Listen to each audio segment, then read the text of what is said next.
चला तर मित्रांनो, जास्त वेळ न घालवता आज आपण आपल्या पहिल्या लेक्चरची सुरुवात करूया, ज्याच्यामध्ये आपल्याला पाहायचा आहे महाराष्ट्र बोर्डाचा मॅथ्स किंवा गणित विषयाचा पहिला चॅप्टर, ज्याचं नाव आहे linear equations in two variables. काय चॅप्टरचं नाव आहे? Linear equation in two variables.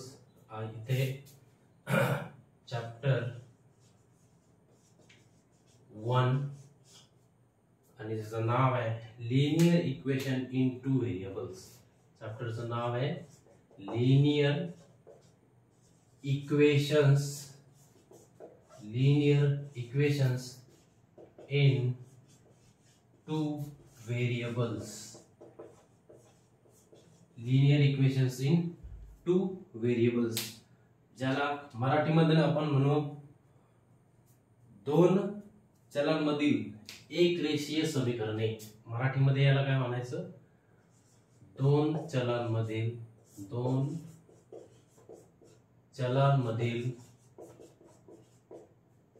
एक रेषीय समीकरणे.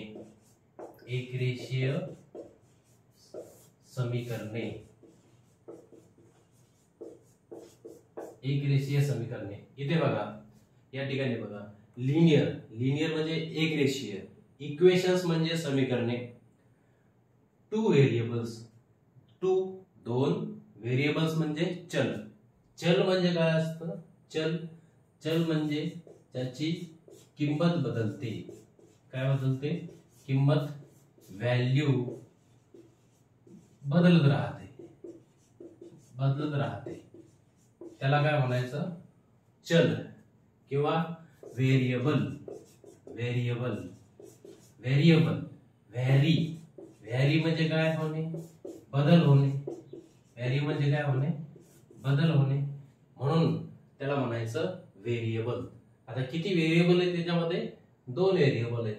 दोन व्हेरिएबल असल्यामुळं याला म्हणायचं दोन चलांमधील एक रेषीय समीकरणे असं म्हणायचं. तर धड्याच्या सुरुवातीला डायरेक्ट या लेसन मध्ये एंटर न करता आपण व्हेरिएबलच्या बद्दल थोडस डिटेल मध्ये जाणून घेऊया. ठीक आहे? तर व्हेरिएबल म्हणजे नेमकं काय? व्हेरिएबलची जी संकल्पना आहे ती आपण आधी समजून घेऊ. व्हेरिएबल याला आपण काय म्हटलं होतं? चल म्हटलं होतं. बरोबर आहे? चल ज्याची किंमत काय होत असते? बदलत असते. वेगवेगळ्या उदाहरणामध्ये वेगवेगळ्या पद्धतीचे ज्यावेळेस आपण गणित या ठिकाणी सोडवणार आहोत त्यावेळेस आपण अशा प्रकारच्या व्हेरिएबलच्या बद्दल अभ्यास करणार आहोत.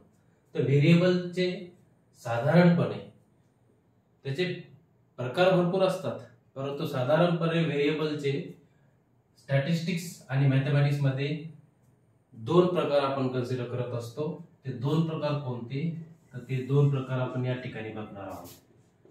सगळ्यात पहिल्यांदा जो प्रकार असतो व्हेरिएबलचा तो असतो इंडिपेंडेंट व्हेरिएबल.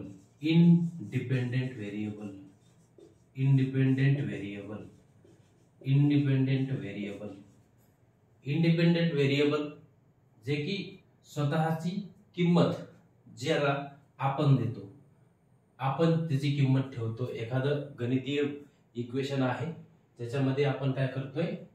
आपण त्याची किंमत देतोय. बरोबर? तर हे कसं असतं? स्वतंत्र असतं म्हणजे काय? जो व्यक्ती तो इक्वेशन सोडवत आहे, समीकरण सोडवत आहे, तो त्याला त्याची किंमत देतो. आणि इक्वेशन, समीकरण काय? व्हेरिएबल समजल्याच्या नंतर आपण समीकरणाच्या बद्दल अभ्यास बघणार आहोत. ठीक आहे? तर पहिलं कोणतं? इंडिपेंडेंट व्हेरिएबल, ज्याची स्वतंत्र किंमत ठेवल्या जाते आपल्याद्वारे. आणि दुसरं असतं डिपेंडेंट व्हेरिएबल. डिपेंडेंट व्हेरिएबल काय असतं?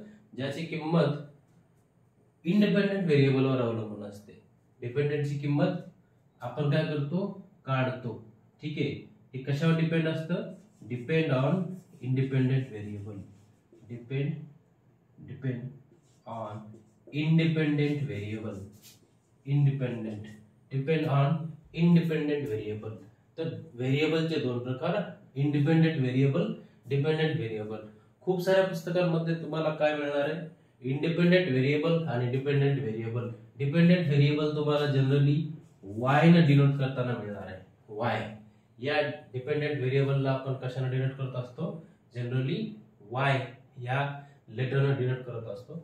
आणि इंडिपेंडेंट व्हेरिएबलला आपण जनरली हा काय हार्ड आणि फास्ट रूल नाहीये, जनरली या इंडिपेंडेंट व्हेरिएबलला आपण x ने डिनोट करतो, डिपेंडेंट व्हेरिएबलला y ने डिनोट करतो.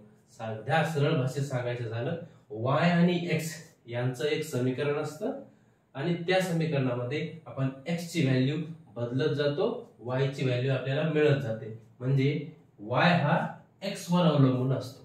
y कशावर अवलंबून असतो, x वर अवलंबून असतो. तर व्हेरिएबलचे दोन प्रकार, linear equation in two variable मधलं व्हेरिएबलचा अर्थ काय हे समजून सांगण्यासाठी आपण या ठिकाणी व्हेरिएबल बद्दल अभ्यास केला. ठीक, आता व्हेरिएबल बद्दल अभ्यास केल्याच्या नंतर अजून एका गोष्टीचा आपल्याला अभ्यास करायचा आहे. कारण की linear equation in two variable पाहायचं आहे, तर direct linear equation in two व्हेरिएबलला हात घालण्यात काही अर्थ नाहीये. त्याच्यामध्ये काही गोष्टी आपल्याला लागणार आहेत, त्या गोष्टींचा अभ्यास करणं आपल्याला आवश्यक आहे.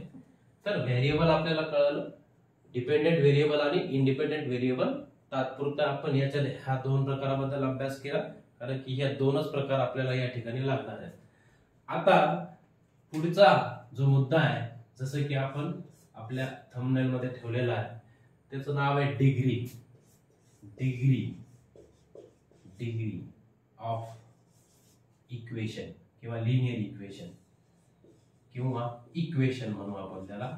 आता हे इक्वेशन लिनियर असू शकतं, हे इक्वेशन क्वाड्रॅटिक असू शकतं.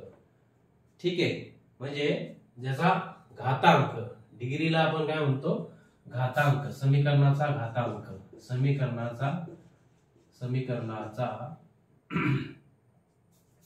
घातांक याला आपण म्हणतो समीकरणाचा घातांक. ठीक आहे, समीकरणाचा घातांक काय असतो.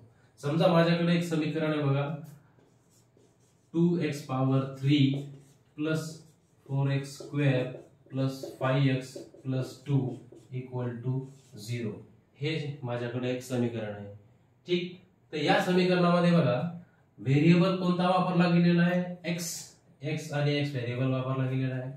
इथं 5x मध्ये x ची पॉवर किती आहे, 1 आहे. 2 सोबत x नाहीये, याचा अर्थ तिथे व्हेरिएबल नाहीये असं त्याचा अर्थ होत नाही. हो, याच्यासोबतही x असतो, परंतु त्याची पॉवर काय असते, 0 असते. ठीक आहे, हे याच्यामध्ये जास्त डिटेल मध्ये आपण जाणार नाही. आपल्याला बघायचंय की डिग्री ऑफ इक्वेशन म्हणजे काय. डिग्री ऑफ इक्वेशन म्हणजे एखाद्या इक्वेशन मध्ये व्हेरिएबलची हायेस्ट पॉवर, सगळ्यात मोठा घातांक, highest power in an equation, highest power of variable in an equation याला आपण काय म्हणतो, याला आपण म्हणतो degree. Highest power of variable in an equation is known as degree of equation. Degree of equation. तर डिग्री तुम्हाला कळाली. आता आपण दुसरं एक एक्झाम्पल या ठिकाणी घेऊया. जसं की 2x square plus 4x plus 5 is equal to 0. 2x square plus 4x plus 5 is equal to 0. याची डिग्री तुम्हाला किती लिहिता येईल, याची डिग्री तुम्हाला लिहिता येईल 2. याची डिग्री या ठिकाणी या इक्वेशनची डिग्री तुम्हाला किती लिहिता येईल, याचा हायेस्ट पॉवर किती आहे, 3 आहे, याचा 2 आहे, तर याची डिग्री होईल 3. अजून एखादा एक्झाम्पल जर तुम्हाला घ्यायचं असेल, 3x power 4 plus 5x square plus 3x cube plus 5 equal to 0. याच्यामध्ये बघा या x ची डिग्री, या x ची पॉवर 3 आहे, या x ची पॉवर 2 आहे, या x ची पॉवर 4 आहे. हायेस्ट 3, 2 आणि 4 यांच्यामध्ये हायेस्ट कोणता आहे, 4 आहे. म्हणून या इक्वेशनची डिग्री किती आहे, 4 आहे. तर मला अशी अपेक्षा आहे की या इक्वेशन वरून डिग्री ऑफ इक्वेशन म्हणजे काय हे तुम्हाला समजलेलं असेल. तर व्हॉट इज डिग्री?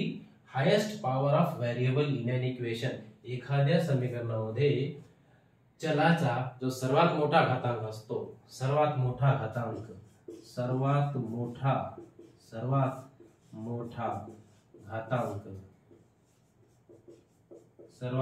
घातांक त्याला म्हणायची त्या समीकरणाची डिग्री किंवा त्या समीकरणाचा घातांक. राईट, ही डिग्री. आता आपण व्हेरिएबल आणि डिग्री या दोन गोष्टी या ठिकाणी का शिकल्या? कारण की लिनियर इक्वेशन इंटू व्हेरिएबल याच्यामध्ये आपल्याला या दोन गोष्टींची अत्यंत आवश्यकता आहे. पहिली गोष्ट, व्हेरिएबल म्हणजे काय? दोन प्रकारचे व्हेरिएबल आपण पाहिले, डिपेंडेंट व्हेरिएबल, इंडिपेंडेंट व्हेरिएबल. आणि त्याच्यानंतर आपण डिग्री पाहिली. बरोबर आहे. डिग्री म्हणजे काय? सर्वात मोठा घातांक, highest power of variable in an equation. आता आपण डिपेंडेंट आणि इंडिपेंडेंट व्हेरिएबल यांचा वापर करून आपण लिनियर इक्वेशन इनटू व्हेरिएबल ची डेफिनेशन या ठिकाणी बघणार आहोत. आता आपण या चॅप्टरच्या मध्ये प्रॉपर एंट्री करत आहोत. लिनियर इक्वेशन इनटू व्हेरिएबल म्हणजे काय, याची आवश्यकता काय, लिनियर इक्वेशन इनटू व्हेरिएबल याची आवश्यकता काय. बरोबर आहे. तर कोणत्या इक्वेशनला लिनियर इक्वेशन इनटू व्हेरिएबल म्हणायचं? याच्यामध्ये कंडिशन्स आहेत. याच्यामध्ये कंडिशन्स आहेत. कोणकोणत्या कंडिशन्स आहेत? तर सगळ्यात पहिली जी कंडिशन आहे लिनियर इक्वेशन इनटू व्हेरिएबल होण्यासाठी, पहिली कंडिशन आहे की त्याच्यामध्ये it should have or it should contain two variables. ठीक आहे. It contains two variables. It contains two variables. याच्यामध्ये दोन व्हेरिएबल असतात. It contains two variables. Right. कारण की त्याचं नावच आहे linear equation in two variable, म्हणून it contains two variables. Right. याच्यामध्ये काय असतात? दोन चल. किती असतात? यामध्ये दोन असतात. राईट. चल किती असतात? याच्यामध्ये दोन असतात. आता दोन चल तुम्ही कोणतीही A to Z कोणत्याही अक्षरांचा वापर करून दोन चलांचा वापर या ठिकाणी तुम्ही करू शकता. जसं की XY घेतला किंवा PQ घेतला, दोन जोड्यांचा वापर करून तुम्ही काय करू शकता? या पहिली कंडिशन काय? त्याच्यामध्ये दोन व्हेरिएबल असतात. पहिली कंडिशन. आता दुसरी कंडिशन याच्यामध्ये काय आहे बघा. टर्म आहे त्या इक्वेशन मध्ये, त्या समीकरणामध्ये आलेली त्यांची डिग्री जे आपण पाहिलं होतं, त्यांची डिग्री ही एक असली पाहिजे. काय कंडिशन? काय? प्रत्येक चलाची जो घातांक आहे, प्रत्येक चलाचा जो घातांक आहे समीकरणामध्ये, जे दोन चल वापरणार आहात तुम्ही, दोन व्हेरिएबल वापरणार आहात, त्यांचा घातांक हा एक असला पाहिजे. एकच असला पाहिजे. बघा, घातांक वेगवेगळे असू शकतात, समीकरणाचे घातांक हे वेगवेगळे असू शकतात, परंतु घातांक किती असला पाहिजे? एक आणि एक. राईट. बघा, each term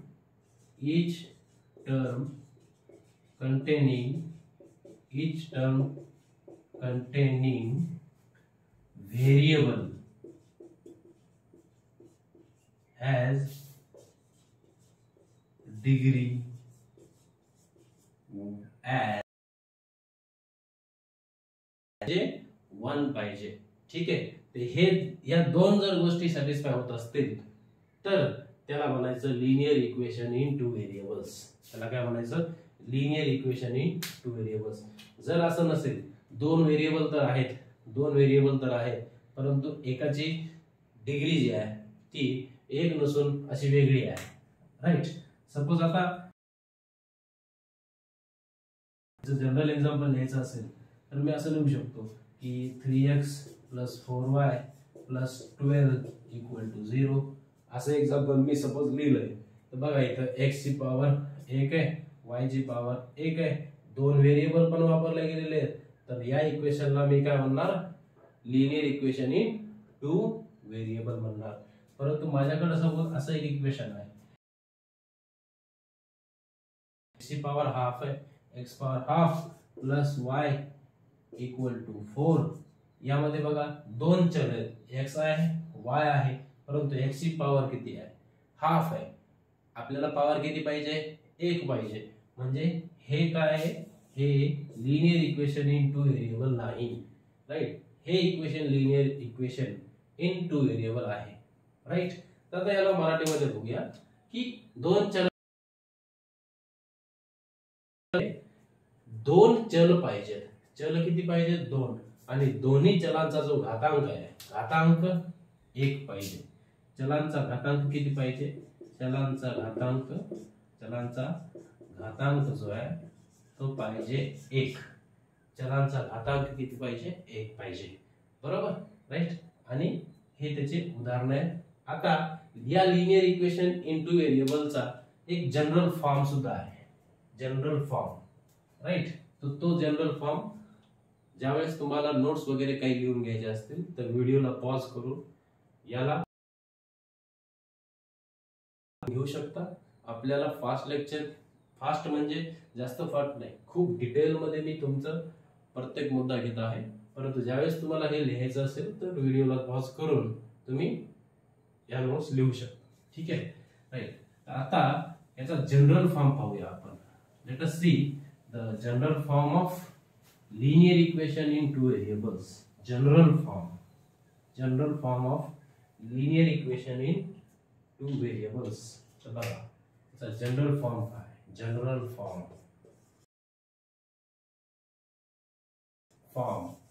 म्हणजे याचं साधारण स्वरूप आपण म्हणू याला. साधारण स्वरूप, एक रेषीय समीकरणांचं साधारण स्वरूप काय असणार आहे, राईट. दोन चलांमधील एक रेषीय समीकरणाचं साधारण स्वरूप काय असणार आहे, तो general x plus by plus c equal to 0. ax अधिक by अधिक c बरोबर 0. हा याचा जनरल फॉर्म आहे. म्हणजे या फॉर्म मधील कोणतेही इक्वेशन जर तुम्हाला मिळाले तर त्याला म्हणायचं दोन चलांमधील एक रेषीय समीकरण.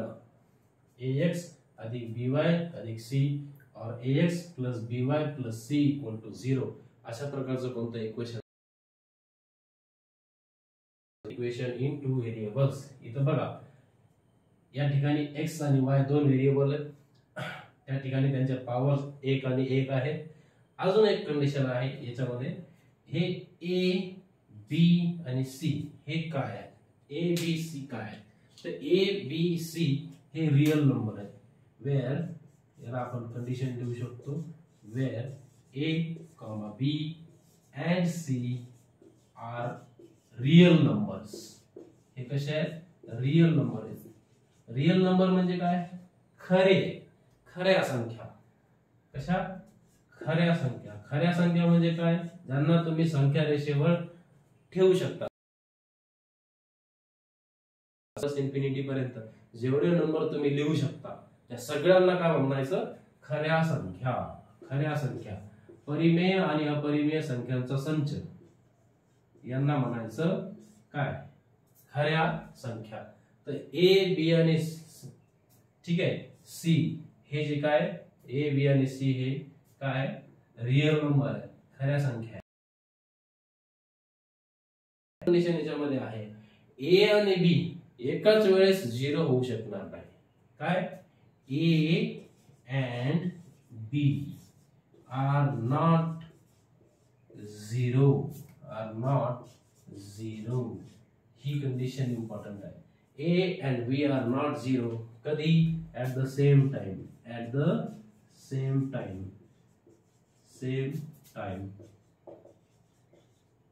ठीक आहे, एक तर a 0 असू शकतो किंवा b 0 असू शकतो, परंतु दोन्ही एकाच वेळेस 0 असू शकत नाहीत.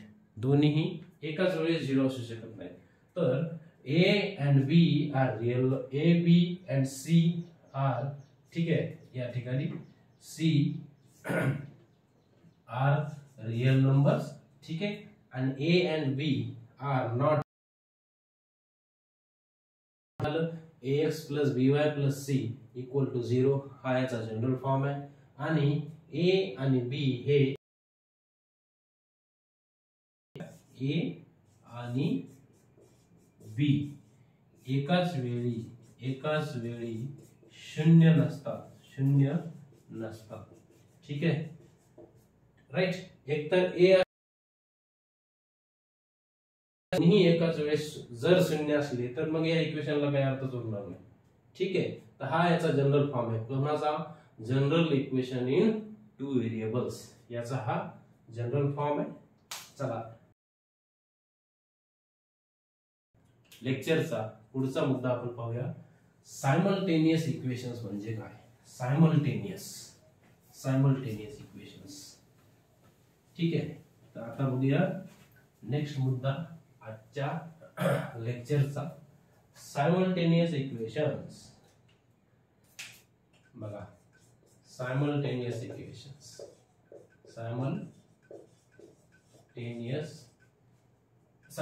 इक्वेशनच्या अगोदर आपण याची एक काही उदाहरणं घेऊ शकतो परंतु आपण सायमल्टेनियस इक्वेशनच्या मध्येच त्याच्या उदाहरणांना कन्सिडर करू शकतो किंवा आपण एक्झाम्पल्स घेऊनच टाकूया ठीक आहे right. Linear equation in two variables equation it's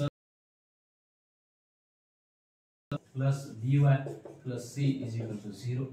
तर वेगवेगळ्या प्रकारचे इक्वेशन आपल्याला मिळू शकतात. 4x plus 5y plus 12 is equal to 0. नंतर 3x plus 6y plus 18 is equal to 0 ठीक. आता एखादं इक्वेशन तुम्हाला असंही असू शकतं इक्वल टू 12. आता हे या फॉर्म मध्ये तर नाहीये ax plus by plus c equal to 0 हे इक्वेशन या फॉर्म मध्ये नाहीये. 4x plus 3y equal to 12 आहे. मग काय करायचं या 12 ला डाव्या बाजूला घ्यायचं लेफ्ट साइडला घ्यायचं तर मग काय होईल 4x प्लस 3y काय a b आणि c हे कसे आहेत रियल नंबर आहेत. a b आणि c हे कसे आहेत रियल नंबर आहेत. मग -12 हा नंबर कसा आहे रियल आहे. -12 हा रियल संख्या रेषेवर -12 ला आपण पुट करू शकतो राईट. 4 आणि 3 ला तर संख्या रेषेवर आपण पुट करू शकतो राईट. मग 4 वजा 12 हे रियल नंबर आहेत खऱ्या संख्या आहेत आणि x आणि y हे दोन व्हेरिएबल आहेत आणि त्यांची डिग्री पण एक आहे राईट. तर ही काही उदाहरणं झाली कशाची दोन चलांमधील एक रेषीय समीकरणे किंवा लिनियर इक्वेशन इन टू व्हेरिएबलची ही काही उदाहरणं झालेली आहेत. आता बघूया सायमल्टेनियस इक्वेशन्स. सायमल्टेनियस इक्वेशन्स म्हणजे काय बरोबर. नेक्स्ट मुद्दा आहे simultaneous equations.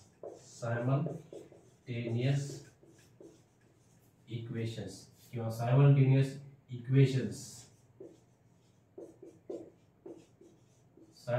Equations in two variables म्हणू आपण. In two variables simultaneous equations किंवा simultaneous equation in two variables. Two व्हेरिएबल्सच का सायमल्टेनियस इक्वेशन मध्ये दोनच व्हेरिएबल असतात का नाही. दोन किंवा दोन पेक्षा जास्त समीकरणे असू शकतात.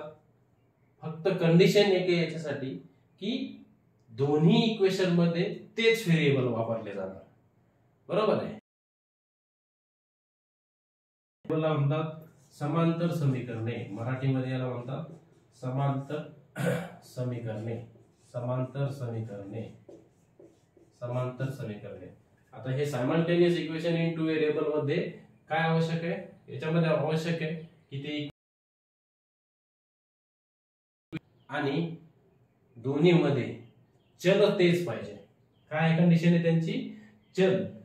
ज्यावेळेस तुम्ही दोन लिनियर इक्वेशन इन टू व्हेरिएबलचा विचार करता एकाच वेळी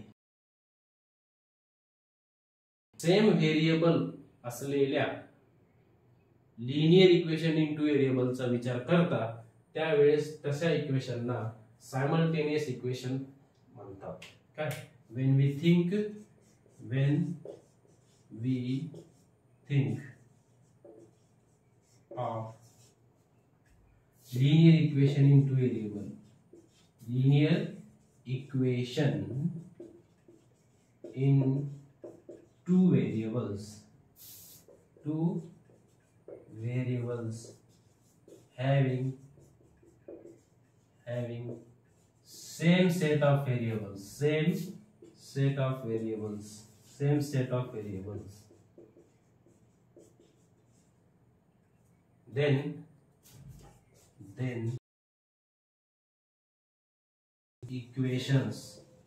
such equations are called simultaneous equations.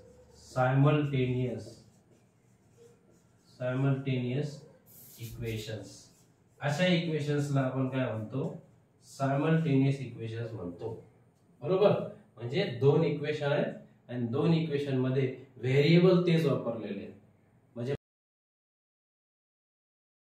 दुसऱ्या इक्वेशन मध्ये पण तुम्हाला काय वापरावं लागेल? XY व्हेरिएबलच वापरावं लागेल. ठीक आहे, राईट. तर ही डेफिनेशन आहे. स्टॉप करून या डेफिनेशन लिहून घ्या. व्हेन वी थिंक, ज्यावेळेस आपण दोन लिनियर इक्वेशनचा विचार करतो ज्यांच्या दोघांमध्ये व्हेरिएबल काय असतात? सेम सेट ऑफ व्हेरिएबल असतात, त्यावेळेस आवश्यकता नाहीये. आपला हा chapter linear equation in two variable म्हणून आपण या ठिकाणी काय म्हटलं? Simultaneous equations in two variables म्हटलं. परंतु सायमल्टेनियस इक्वेशनचा अर्थ असा असतो की सेम सेट ऑफ इक्वेशनचे दोन किंवा दोन पेक्षा जास्त सेट असतील. बरोबर? दोन पेक्षा जास्त इक्वेशन असतील तर त्यांना आपण काय म्हणतो? सायमल्टेनियस, समांतर समीकरणे म्हणतो. प्रोव्हाइडेड कंडिशन काय? त्यांच्यामध्ये सेम सेट्स असलं पाहिजे. म्हणजे XY असेल तर प्रत्येक इक्वेशन मध्ये XY असेल. जर तुम्ही PQ वापरलं तर प्रत्येक इक्वेशन मध्ये काय? PQच असलं पाहिजे. त्याचे उदाहरण आपण बघूया. उदाहरण तुम्हाला समजल्याच्या नंतर सायमल्टेनियस इक्वेशनच्या बाबत अजून तुमचं ज्ञान द्या थोडस डिटेल मध्ये येऊन जाईल. याचे काय उदाहरण घेऊया आपण. पहिला सेट dx + 2y = 16. बघा, x + y = 7 आणि दुसरं इक्वेशन आहे 3x + 6y = सपोज आपण 13 घेऊया. राईट? याच्यामध्ये बघा x + y 3x + 6y = 13. याचं झालं आपल्याला या ठिकाणी 3x + 2y किंवा x + y = 9, x + y = 9. ठीक आहे. 5x + 4y = 12. राईट? असं काहीतरी इक्वेशन तुम्ही घेऊ शकता. किंवा तुम्ही दुसरं इक्वेशन घ्या 4p + 9q = 18 and 9p + 4p = 36. 4q = 36. तर या ठिकाणी सेट बघा कोणता आहे? या ठिकाणी सेट कोणता आहे? p आणि q. या ठिकाणी सेट कोणता आहे? x आणि y चा सेट आहे. तर बघा, हे linear equation in two variable आहे आणि सायमल्टेनियस इक्वेशन पण आहेत. या ठिकाणी बघा x + y = 9 आणि 5x x आणि y मधला सेट आहे. म्हणजे याच्यामध्ये व्हेरिएबल्स x आणि y आहेत. या ठिकाणी हे दोन इक्वेशन आहेत बघा. 4p + 9q = 18, 9p + 4q = 36 आणि याच्यामध्ये सेट कोणता वापरलेला आहे? p आणि q. सपोज तुम्हाला असे इक्वेशन दिलेले आहेत कोणीतरी 3q + 7, ठीक आहे, p = 18 आणि 6x + 7y = 32. आता या दोन इक्वेशनला जर तुम्हाला दिलं गेलेलं आहे तर याच्यामध्ये बघा व्हेरिएबलचा सेट हा किती? 4. दुसऱ्याच्यामध्ये x आणि y आहे. तर यांना तुम्ही सायमल्टेनियस इक्वेशन म्हणाल का? हे सायमल्टेनियस इक्वेशन नाही. तर सायमल्टेनियस इक्वेशनची व्याख्या हीच आहे की हे linear equation in two variable असले पाहिजेत. बरोबर? आणि त्याच्यानंतर त्यांच्यामध्ये जे व्हेरिएबल्स आहेत तो सेम सेटचे पाहिजेत. दोन इक्वेशन आहेत, दोन पेक्षा जास्त इक्वेशन जर असतील, सपोज हे 4 इक्वेशन घेतले मी, x plus y equal to 7, 3x plus 6 equal to 13, x plus तर हे चारही इक्वेशन सायमल्टेनियस इक्वेशन आहेत.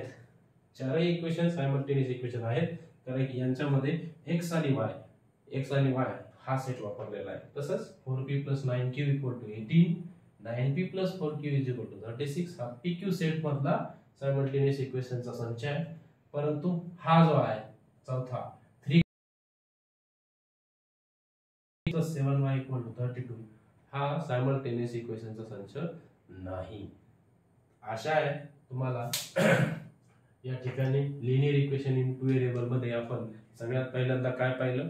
सगळ्यात पहिल्यांदा आपण व्हेरिएबल बद्दल पाहिलं, त्याच्यानंतर आपण डिग्री बद्दल पाहिलं, डिग्रीच्या नंतर आपण व्हेरिएबलचे टाइप पाहिले, त्याच्यानंतर आपण शेवटी सायमल्टेनियस इक्वेशन काय असतात हेही या ठिकाणी पाहिलेलं आहे.